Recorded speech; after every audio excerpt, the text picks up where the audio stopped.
What's happening, y'all? This is Ashley with the Daily Practice. I'm excited because we're back. Week 2, video 2. Oh man, execution in real time. We're focusing this particular theme and season on what it really means to take action and execute with excellence in our projects, in our everyday work. And so we're going to focus on two parts to scheduling.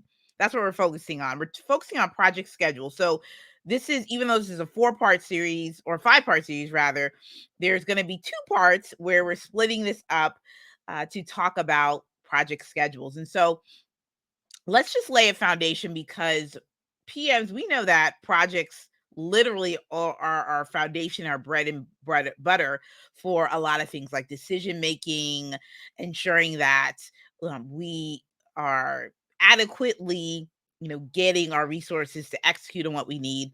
But let's go with some definitions, shall we? We shall. So, project schedules. Essentially, they are the visual representation of the order of sequence of key tasks, really all the tasks. And so, I want you to think about a current project that you're working on.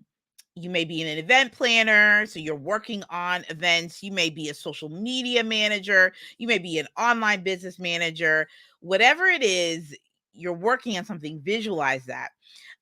Everyone should have a project management tool: ClickUp, Asana, Notion, Teamwork, what have you. You have to have a project management tool. Okay, that's your single source of truth to know about the project health.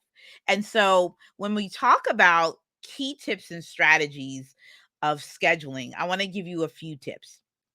Number one, you must have deadlines. This is sort of like the obvious thing, because I know y'all are tripping right now. You're like, duh, Ashley. I know we have to have deadlines, but I definitely want to give you a little hint.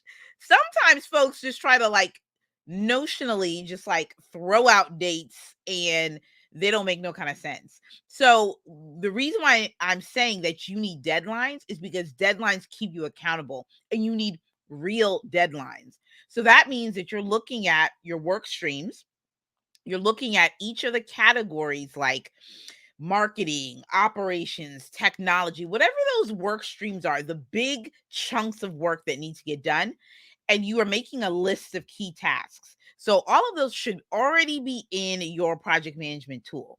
So as you start to think about the deliverables that are within this particular project, then you can really start to add deadlines to those deliverables. And then from there, add the due dates for those key tasks. So that's why I'm saying you got to have deadlines, because some folks say, what, right around Friday, or we often will just schedule or add deadlines to just pieces of the schedule and not its entirety. Okay. And not, and let me just say right here, because I don't know everybody's situation. I'm just going to give you the best practice of making sure that A, you have all of your work streams outlined, B, you have all the key tasks listed. And can you go back and iterate? Absolutely. But make sure you have a full picture and full scope of what you are working on, and make sure you have those deadlines. So that's number one. Make sure you have your deadlines. Okay. That's going to be key.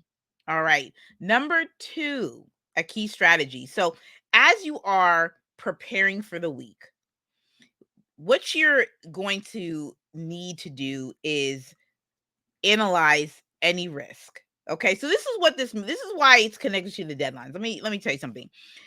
Risk management, and this is another series we have to do, but project risk is really looking out for those threats that can derail a project to go left. Okay, essentially, if you are an event planner, you really want to keep your eyes on anything that could derail the launching and the premiere of this particular event you're going to have. So that's speakers could be a risk, securing speakers by a certain date, certain technology failures. So you want to look at your schedule and you want to see, A, when these deadlines are for particular tasks. B, you want to work with your team members to ensure that A, the work can get completed on time. And also, two, the aspect of doing this, of identifying risk, you have to be proactive, which means you have to be interacting with your team, meeting with your team. Doesn't have to be face to face all the time, but you have to be talking with everyone about potential roadblocks. Something may come up with a client where they may not be providing you the right materials that you need. So what happens, right? That could be a risk for you to actually deliver a particular item, a deliverable, on time. So what does that mean for you? Right? So that's why the analyzing risk is going to be a key factor in making sure that you are managing your schedule properly. All right. So, lastly, a key thing in project schedules that you should know about is proper time allocation. Okay. Most people, and I know I used to do this, I'm just going to go get it done. I got it. I'm going to tell you when I'm going to get it done. And if I need any help, I'll just raise my hand. Sometimes we underestimate how long a task will take. And in our previous video, we talked about preparing the task. And so go back to that video, but this is why this is so important. Why we talked about preparing the task, because you have to know as a PM, asking the right questions to your team member and saying, all right, you have everything you need. And the team member has to be involved in the process to make sure that you have a clear understanding of how long a logo will take, how long the set design will take, how long the graphics will take for a live stream. Whatever that is that you've given, maybe it's multiple tasks that you've given a team member or you've outsourced. You got to have a proper assessment of how long tasks will take, because that can impact deliverables and the health of your project. So as we wrap this up, the three things that you want to ensure that you are doing when it comes to project scheduling: number one, have deadlines, they keep you accountable. Number two, analyze the risk. All right. And then number three, almost the most important one, time estimation for your tasks. That's it. Thank you all so much for tuning in. Make sure you view the live stream on project scheduling. It'll be called Behind the Schedule. So make sure you catch it live or on the replay. And we'll talk soon. Bye.